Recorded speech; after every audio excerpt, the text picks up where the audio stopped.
We couldn't possibly be alone in this vast universe, but I allow myself to reflect on the opposite idea. Like, if we're truly alone, how our home star is special compared to all the stars in the universe. That's a bold claim.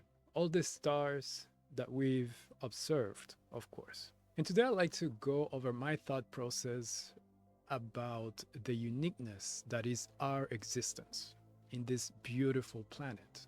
The universe started with a bang, the Big Bang, a theory, of course, about 13.8 billion years ago. In the process, matter was ejected into space. Galaxies, stars, planets, and pretty much every object in the universe formed around that time. Yes, that also include the Milky Way, where inside of it, the solar system formed 4.6 billion years ago. At its center, the sun, our home star, which is the subject of today's video. I mentioned just a second ago, I find very special. Life has manifested in this planet for about 3.7 billion years, with multiple mass extinctions, of course, about 5 times. Right now, we are on version 6. And that's what makes me think that the sun is a very special star. With each extinction, it keeps on creating life over and over again. It never gives up. The stardust of the sun had the special, magical, miraculous elements, the secret sauce, to create life as we know it. Here's a crazy stat. The universe has 1 septillion stars. That's a 1 followed by 24 zeros. And what's crazier? Those numbers only applies for the observable universe. The universe is pretty much infinite. We don't know really, but limit where we can observe it. And that observation alone contains in it 1 septillion stars. With that number, why wouldn't life be more common in the universe? Right? Let's start by defining what is a star. Stars are pretty much giant balls of gas.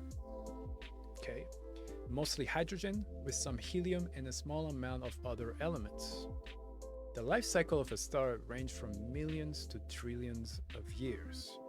Like everything in the universe, stars form in large clouds of gas and dust called molecular clouds, consisting of hydrogen and cosmic dust, aka stardust. In simple terms, a star is created inside matter.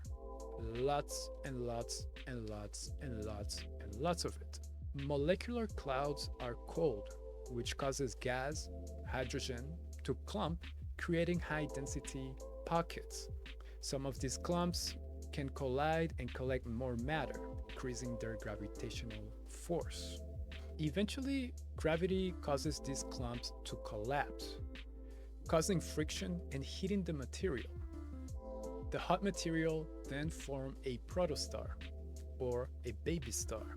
With the heat created by the initial collapse, it pretty much creates the energy source of the protostar.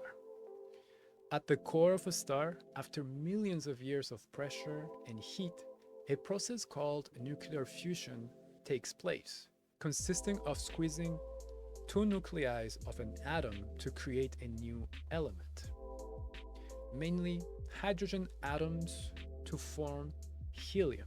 The release of energy by nuclear fusion heats up the star and prevents it from collapsing further under its own gravity.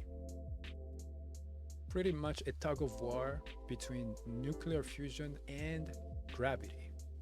That is a competition that humans should remain neutral. We don't want nuclear fusion to win, and we don't want gravity to win either. The core runs out of hydrogen. That's the beginning of the end of a star's life. At this point, gravity won the tug of war, which in turn collapsed all the matter in itself. Gravity forces all the matters to squeeze in slowly The star puff up, becomes bigger, and depending on the mass of the star, details of the late stages vary. The star's iron core collapses until forces between the nuclei stops, then it rebounds. This change creates a shock wave that travels upwards through space. The result is a huge explosion called a supernova. The core survives as an incredibly dense remnant, either a neutron star or a black hole. Stars with a stable nuclear fusion are named main sequence star, which is the longer phase of a star's life. The Sun, our star, is halfway through its main sequence phase. But why would that make our home star so special, which is the same process every other star goes through, you may ask? Or not. I'm not in your head. I don't know exactly what you're asking, but those are questions I ask myself. And now that I've touched on a star life cycle, I wanted to make a quick intermission to talk about our Lord and Savior, the elements. Yes, the purpose of this video is to expose the Sun as being this magical star in the universe. However, I must give a nod to other factors. The thing is, the Sun in itself didn't do all the heavy lifting to create life. In fact, other stars may have had a hand in it. Very likely in our own Milky Way. Or who knows, maybe from other parts of the cosmos, stars contributed to the cause. Many elements are essential for life as we know it. Elements like carbon, hydrogen, nitrogen, oxygen, phosphorus, and sulfur, all naturally occurring elements. But what does that mean? Earlier I mentioned how the Sun creates elements by nuclear fusion. Our Sun, with majority of stars, fuse hydrogen nuclei to create helium. And that's how stars light up. The Sun produces 98% hydrogen and helium, and 2% of other elements, considered to be light elements, or elements with a lower atomic number, which we can find everywhere on Earth and the solar system, of course. The Sun, however, don't produce heavy elements, or elements with a higher atomic number, for the simple fact that it's not big enough and it's young. Gravity isn't strong to create heavy elements. Heavy elements are forged inside massive stars or very dense stars, like neutron stars. These elements are then ejected through the cosmos, mainly via supernova, where it travels as dust or bond in asteroids. This is one of the ways that they were delivered here on Earth. It's important to make this precision. Yes, our Sun contributed and continues to contribute in life as we know it, but consider the assist from other stars in the universe, which remnants of the supernova contain the elements not produced by our home star. Earth core was made by clumping heavy elements collected in the solar nebulae, mainly iron and nickel, and a little bit of others here and there. Leftover matter during star formation was ejected in space and became materials to form additional bodies orbiting said star. They can become other stars, asteroids, planets, and their moons. It's important to recognize gravity as the unsung hero of this process, keeping everything together. Planets' formation took place around the same time as their host star. This process didn't take long.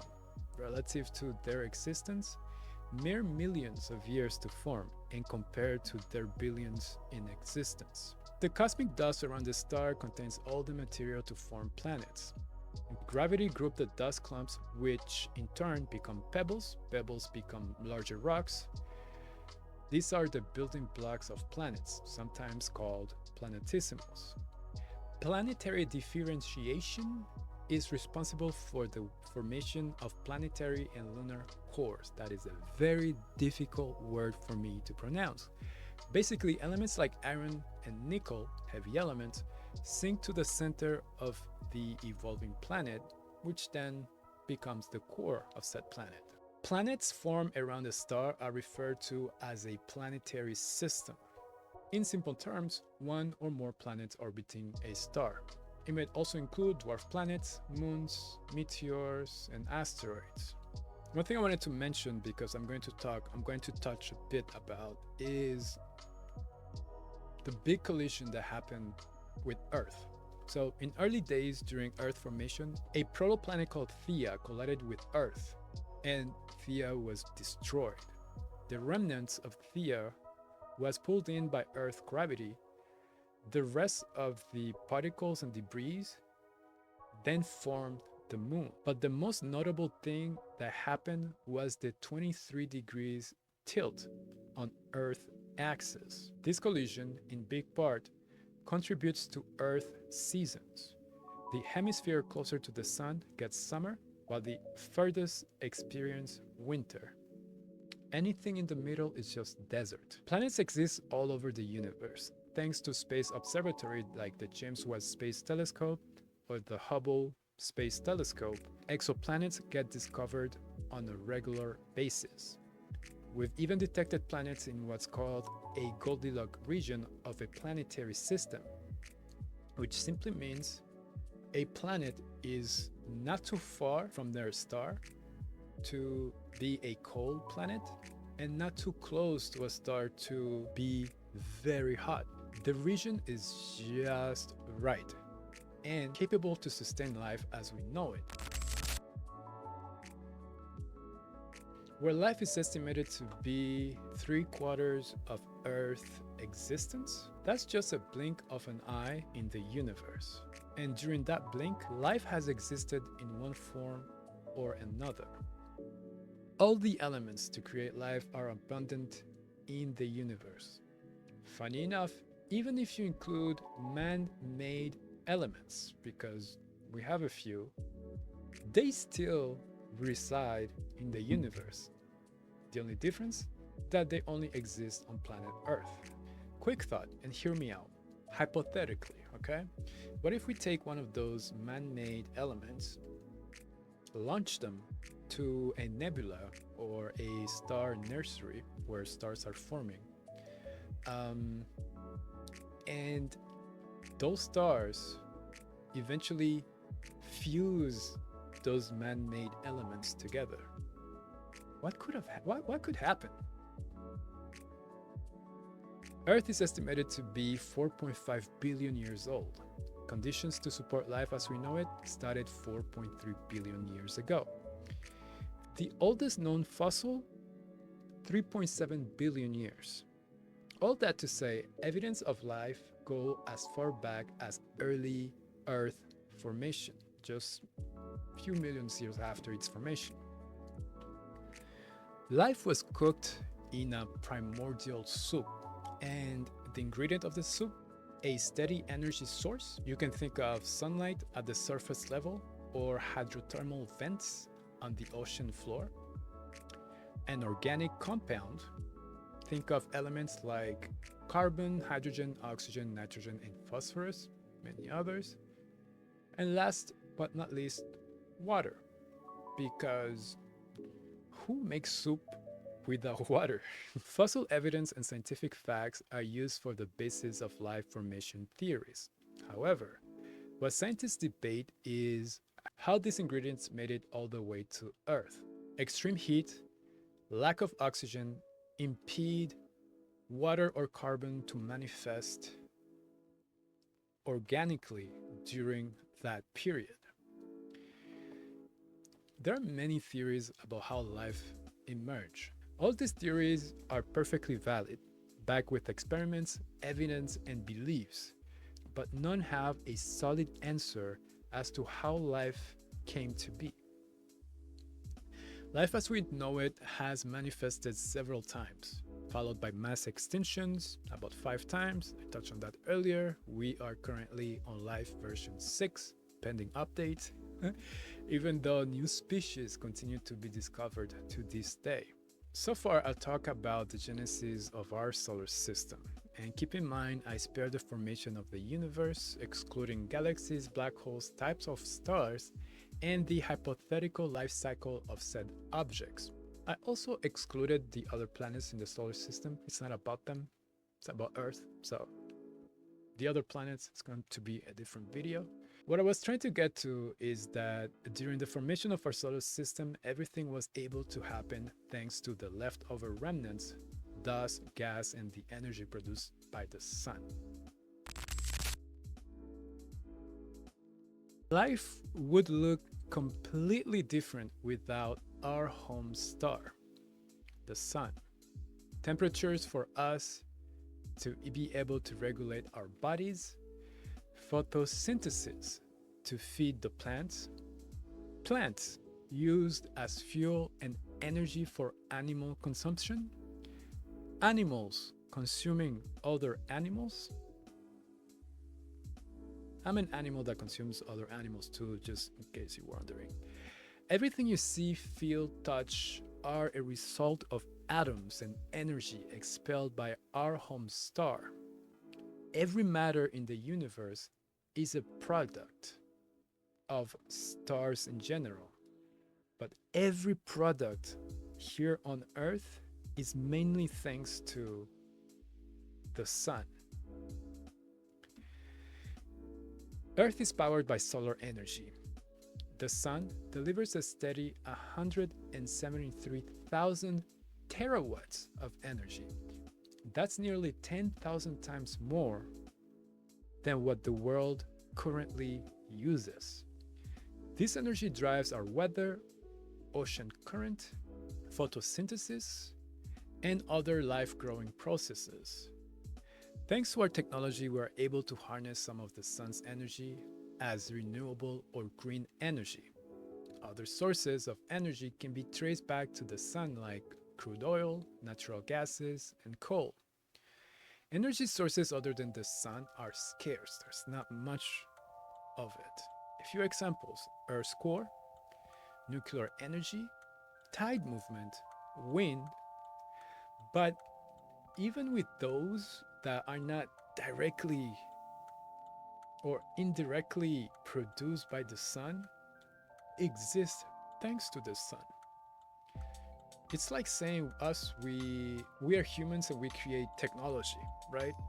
The sun didn't create the laptop, the camera, the light bulb, the phone, all the technologies that exist. The sun have nothing to do directly or indirectly. We kind of did that ourselves, but because we are made out of the sun had something to do for this technology to actually exist, right? The sun is also part of the reason for the seasons. A bit earlier, I spoke on how Earth collided with the hypothetical protoplanet Theia, which caused a tilt in our planet axis, and the tilt is part responsible for the season. But so is the sun, obviously. Think about it. Tilt or not, if the sun isn't there for the heat, all we'd be on is a cold sphere of ice. Earth's actual tilt exposes varying amount of sunlight and radiation. The closer part of the sun is hot and the furthest is cold. Anything near the equator is just hot, and anything near the poles is cold, just for the fact that the sun doesn't hit those areas directly. Thanks to the sun, we can appreciate snowfall, flower blooming, summer, and beautiful foliage during fall. Another notable thing, the sun creates awe-inspiring phenomena in Earth's atmosphere. When sunlight goes through water or a prism, all the colors of the spectrum separate and create rainbows. The northern lights, commonly known as aurora borealis, which is pretty much solar flares and particle ejection that hit Earth's upper atmosphere. But one of the most awe-inspiring, underrated, and underappreciated, in my opinion, nighttime is a humble reminder of how powerful the sun is. And I want you to take a minute to think of that. The universe is not lit up. We just happen to rotate and be able to get the side effect of the nuclear fusion at the core of the sun, which create photons, particles that hit us. Photons, particles is not something that is constantly happening, especially when you think that a star like the sun will eventually die. The sun have another 5 billion years to still produce photons. But the constant, the norm in the universe is darkness.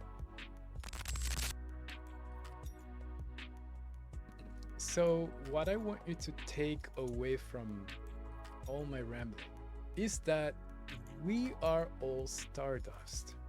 We are all made of stardust. Everything in the universe is made out of stardust. You can think about galaxies, black holes, neutron stars, planets, Earth, life. Everything has to do with stardust. In simple terms, all matter, particles, atoms, anything, elements, were created by a star. For us, the majority of materials and elements that we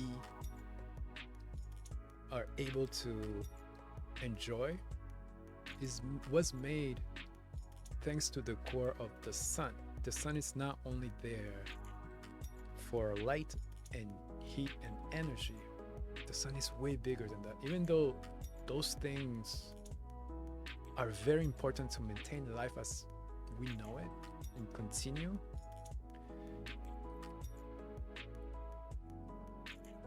but the sun is an astronomical object, meaning what we see every day is a spectacle. It's a small amount of time in its lifetime that we enjoy. But the sun has been doing its work for billions of years. Evolution here happened many times in less time. So imagine what a furnace, a forge like the sun can create when it comes up with nuclear fusion, the amount of energy it releases to the point of colliding nuclei from atoms and create a new element altogether. All matter you can think of, including things you deem natural or unnatural, are created with elements produced by stars, including our sun. All energy, directly or indirectly, comes from the sun. With the small amount of energy that our synapses use to communicate with our brain, to the nuclear fusion happening at the sun's core, the planet rain cycle wouldn't be possible without the sun. Liquid, again, think about it. Liquid water, it evaporates into water vapor, which condenses and forms clouds. This then creates precipitation in the form of rain or snow. Humans need daily contact with the sun. It's just for our health. Not human. Every life form needs daily contact with the sun for health benefit. Vitamin D is proven to be good for the immune system. Eye contact, direct eye contact with the sun, I mean, not looking at the sun, Going outside during daylight helps balance the hormones in our body. For men, it increases testosterone. In general, it decreases depression symptoms and it gives us energy. This is from personal experience. If you're feeling any type of depression, well, first of all, talk to somebody, go seek help. There's help out there. People can actually help you, guide you through this phase. But if you are right now in a room or somewhere watching this video and you're feeling you have this type of symptoms, there's sunlight out there right now.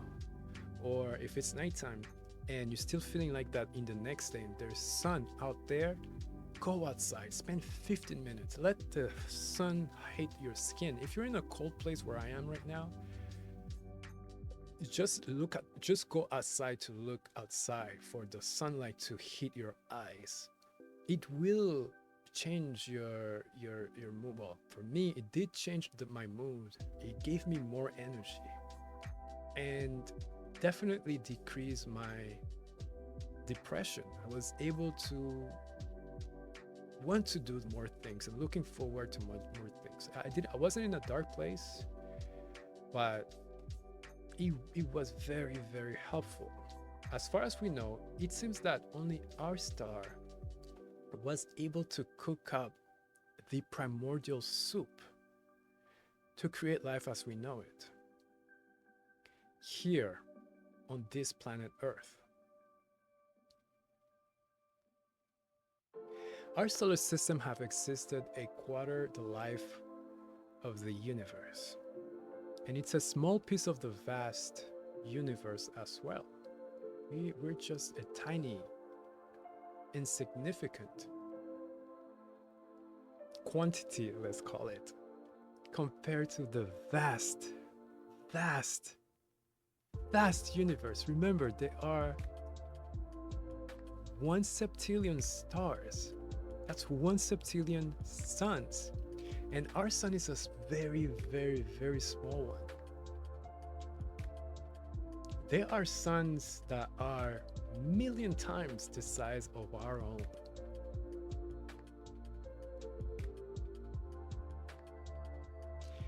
There are planet systems in the Milky Way with conditions not exactly, but almost exactly like the Earth. The only difference is that because we haven't detected life as we know it, there's maybe a abundance of one gas and another one is not as much. But gravity, water, oxygen, daylight, seasons also exist in those places. But here we are on this little planet Earth, living an amazing existence. I'm not saying life is perfect, but it's one of those things to think about when thinking if we are truly alone in the universe. Because if we are, the sun is a very, very, very special star. Thank you for watching.